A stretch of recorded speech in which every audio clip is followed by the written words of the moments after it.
Okay, so in this part we're going to talk about sign extenders. This is going to be a very short part.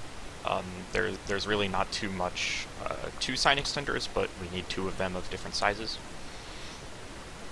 So just to recap, this is the instruction decoder that we built last time.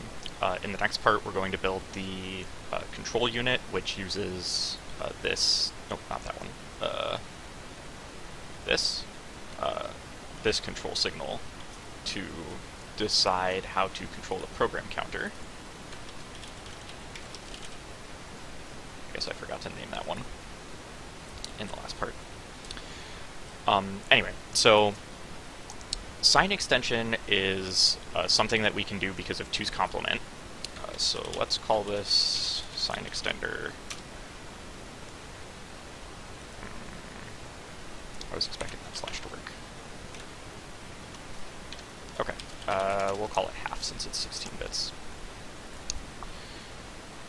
Okay, so sign extension is a property of 2's complement. The idea is, in 2's complement, whenever you have a negative number, the first bit, like the leftmost bit, the most significant bit, is 1.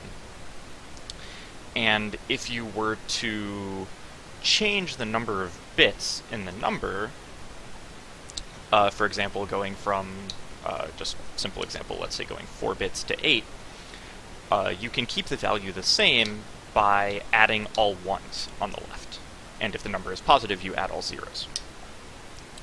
And that keeps the same value. That's a property of 2's complement. So it turns out that this is actually really useful, and we're going to want to do this in several places, to be specific, in our architecture. So it's not hard, and the circuit for this is very simple. All we need is some 64-bit splitters like this.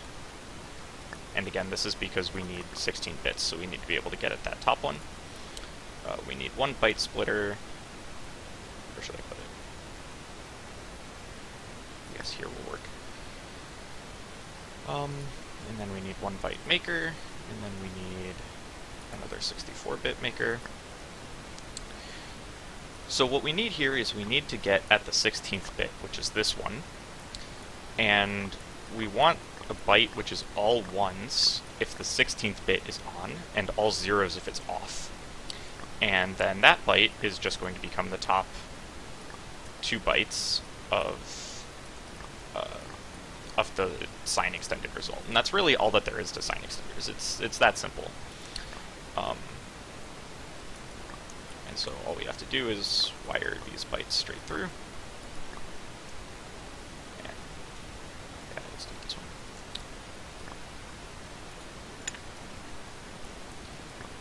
And there we go, that's a whole sign extender. So if I take this input and give it a 16-bit positive number, like this,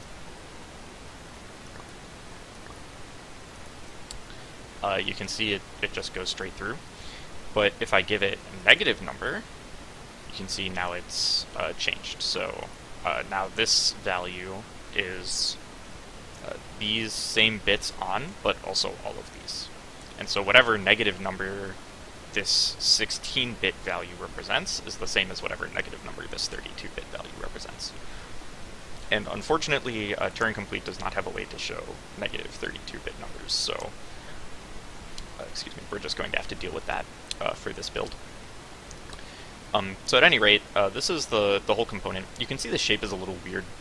I don't like this shape very much, so just to make the shape a little bit more reasonable, I'm going to add a whole bunch of buffers to make it look like this. But this is like completely stylistic and doesn't actually matter. Wait, actually that was kind of weird because that's just a cube or a square. I want it to be a rectangle. If it's a rectangle, it at least sort of matches the shape in the full machine schematic. So anyway, this is a half sign extender. We're also going to need a byte sign extender, and I'm just excuse me, I'm just going to make a copy of it because a byte sign extender is very similar. And the only difference with the byte sign extender is that we're expecting the input value to be 1 byte instead of 2, and so instead of this being the top bit, I guess I shouldn't have deleted that.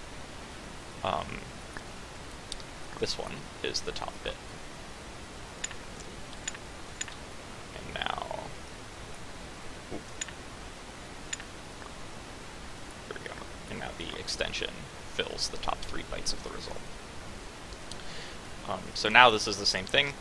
Whatever negative number this represents, and in fact that's a 1 byte negative number, so we can check that easily. Let's see. So negative 47. This is the same number, negative 47, just as a 32-bit value. So that's all there is to sign extenders. We made a half sign extender and a byte sign extender, and we're going to need these in the full architecture. Alright, I will see you in the next part.